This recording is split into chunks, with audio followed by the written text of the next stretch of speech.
Hi, I'm Dr. Olga Pinkston, a board-certified rheumatologist and the host of the Mind Your Fibro podcast.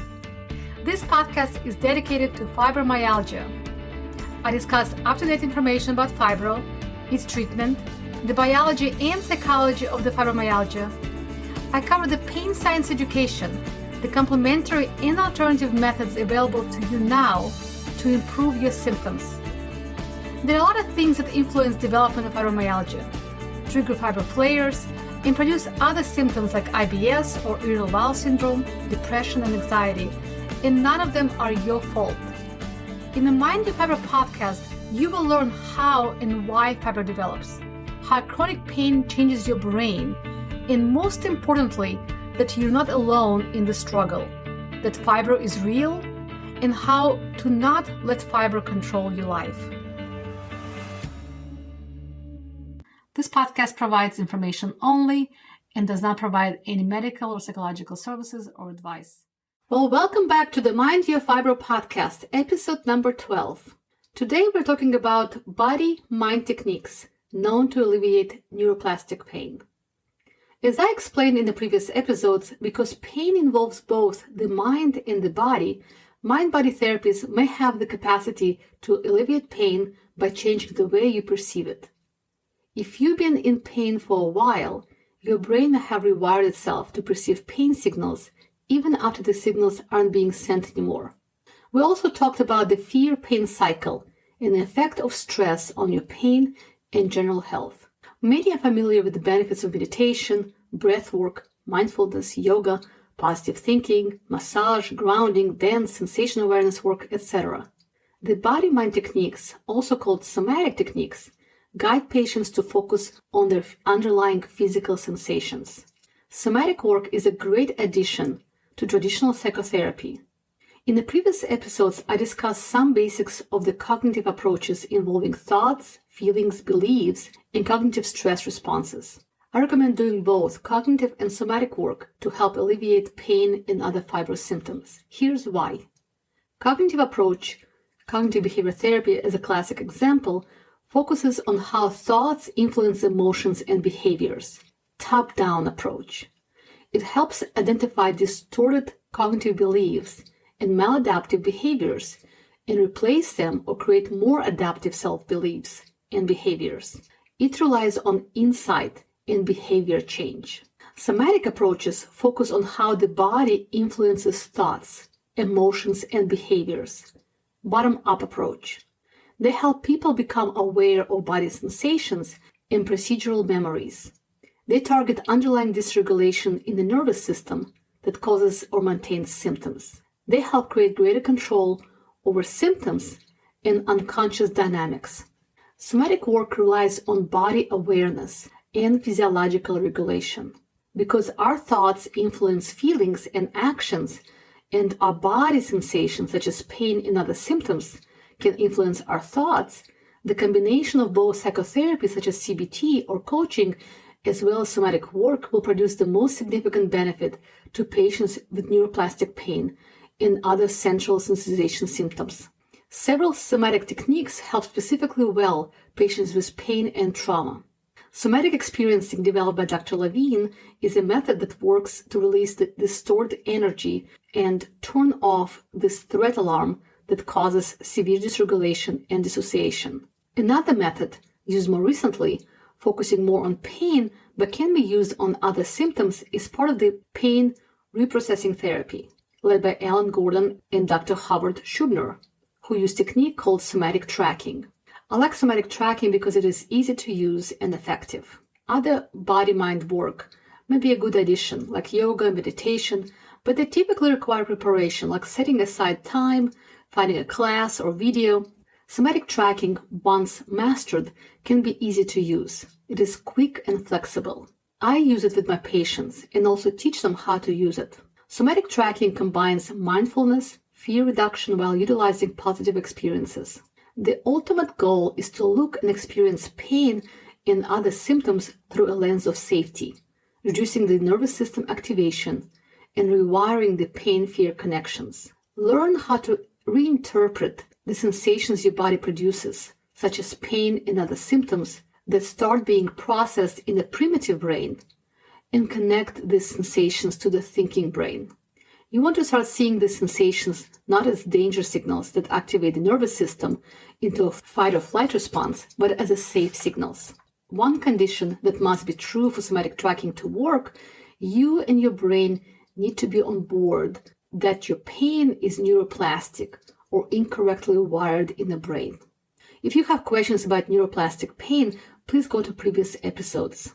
Understanding and accepting that fibromyalgia is a brain processing problem is a big step.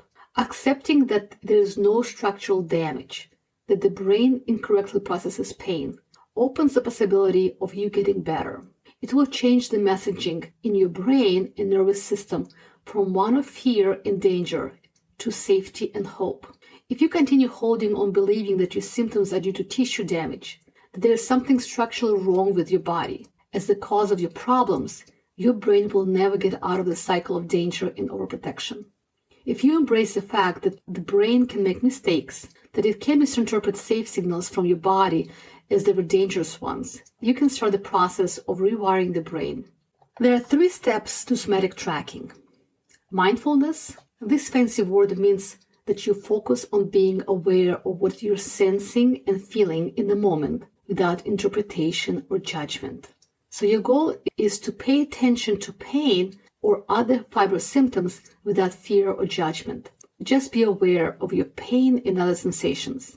This can be hard if you have feared pain for so long. Second component of somatic tracking is sending messages of safety to your brain. This technique is proven to significantly decrease fear. It is also called safety reappraisal, an assessment of something dangerous in a different way as something safe. You can start reprogramming the brain processing problem by reinforcing that the sensation is safe. The third component is the observation of your physical sensation with curiosity and lightness. Paying attention with lightness is a critical component, also called positive affect induction. Scientists study this component by making patients look at happy images, funny videos, favorite songs, humor, anything that creates a positive atmosphere that lightens the mood, reduces the fear, and promotes relaxation. It is not about laughter, but making sense of the inner sensation in a positive and light way. You're creating curiosity about your sensations, exploring them as new to you. So you're trying to look at your pain or other fibro symptoms through a new lens, without fear, through a lens of safety. You're rewiring the brain to interpret the sensation correctly. Every component is designed to reduce the feeling of danger and create a sense of safety. So you are looking at your brain without judgment and fear. Safety reappraisal reminds you that the sensation is not dangerous but safe, and the light mood allows you to explore the sensation in a curious and safe way. You are rebuilding a relationship with your pain. Now, the next episode will have a somatic tracking example or a script that you can use to do it or use as an example to write your own. A couple stipulations. If your pain or sensation is severe, you need to wait until your pain is moderate to light. You actually need to have some pain for the brain to learn this pain reprocessing practice. It's like practicing swimming without water. You don't want to start learning how to swim in a deep end of pool or out in the ocean. Your fear may overwhelm you, but you need some water to practice. You need some pain to practice, but not too much pain to be overwhelming. You may need to do an activity that induces pain. If you have more pain sitting, you may need to sit for a bit until the pain starts so you can process it. You may need to walk to induce back pain, for example. When would you do it? When you are in pain or distress and catch yourself either treating it or avoiding activities that trigger it. Like if your pain is with sitting, you get up and use heat or ice. Instead, continue sitting. Take just 2 or 3 minutes and do somatic tracking to explore your sensations and examine pain or distress mindfully. Once it's done, you can use your avoidance or treatment. You may start with just a few seconds if it feels overwhelming. The more consistent and frequent you are with somatic tracking, the better the results will be. What you practice makes it stronger. Like with other somatic work, like meditation, closing your eyes may help you focus on your inner body sensations. It reduces visual input. Unless you're inducing pain that requires your eyesight, obviously, there is no need to walk with your eyes closed. As you observe sensations in the body, start with observing pleasant sensations first. You are sending messages of safety to your brain. Feel the breath or slightly pleasantly touch your skin, rubbing your hands together, stretching your leg, moving your foot. Be creative, curious, delighted. Do it in an easy and effortless way, knowing that the very act of paying attention in this way to your body is teaching your brain to feel safe. Then you add pain or symptom observation. Many find it helpful not to call it pain, but a sensation. Your brain may associate the word pain with the immediate discomfort or danger. The pain processes all sensations, pleasant or not, so the goal is to process this painful sensation as you would any other sensation. As you start exploring somatic tracking, you will try to do it perfectly. Like a new diet or something you're trying to implement in your life, you may find yourself fixating on steps, being afraid to make a mistake.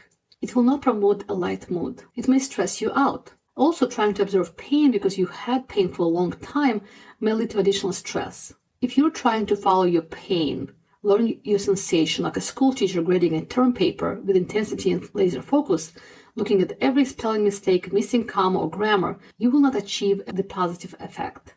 You're trying to look into your inner self with curiosity, like watching a sunset or looking through a beautiful bouquet of flowers, noticing every flower shape, type, colors, textures.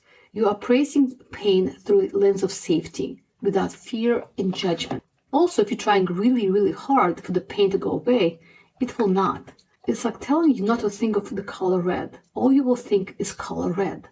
The more you fixate on fixing it, the more stressed out you will get, and the feeling of danger will be reinforced. So lower your expectations, enjoy the process, be curious and light. Expect the pain may or may not resolve, or it may move or change. You're not a mind controller, and you're letting your brain do its job. Just like breathing and digesting, the pain processing by the brain is done automatically. You're just trying to facilitate a safe and calm environment for the brain to do its job correctly this time. Imagine putting a 1,000-piece puzzle together on a Sunday afternoon. You're looking forward to figuring it out, imagining the beautiful final product. Each piece is unique and tightly fits into a big picture.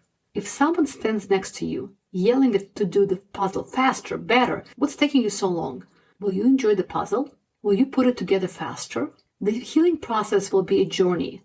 And if you have been in pain or with other fibro symptoms for months or even years, it will take time to learn and establish new brain and neural pathways. It may take a month, many months, a year or years, depending on your past and your unique abilities. Healing has no timeline. Healing comes gradually, with some ups and downs, periods of calmness and flares. Your brain will send you many messages of drama, disbelief, self-sabotage. Like a teenager who does not want to do dishes, it will argue and find excuses not to do this work or why it was not helping or needed. Our brain wants immediate gratification, an easy way out, an effortless life. It is normal and should be expected. Our brains are wired for efficiency, ease, and pleasure. Healing and change are not easy or efficient. We will try to make it pleasurable by sending your brain safety messages with ease and lightness. The next episode is part 2 of the somatic tracking, where I will show you the practice or example of somatic tracking. You may try somatic tracking a few times, come back to this episode and listen again. I also will have a full transcript of the episode. You can find a link in the show notes. If you try somatic tracking or if you have questions, please email me at roomcoach@gmail.com, RHEUMCOACH@gmail.com. I would love to hear from you. If you're not part of my newsletter, please sign up. The link to sign up is on my website listed in the show notes. Thank you for listening. Thank you for listening to this podcast. If you enjoyed today's episode, the best thing you can do is to share with someone and leave a review and rating. This helps me support more people just like you move toward better life with fibromyalgia. All you have to do is to go to the platform you're listening on, click the share button or the icon, and just send it to a friend. I so appreciate you taking your time to do so. Make sure you sign up or subscribe to this podcast so you can get the most up-to-date information in the new episodes. Thanks for joining me today, and I will see you next week. And don't forget to mind your fibro. Disclaimer, this podcast provides information only and does not provide any medical or psychological services or advice. None of the content on this podcast prevents, cures, or treats any medical or mental condition.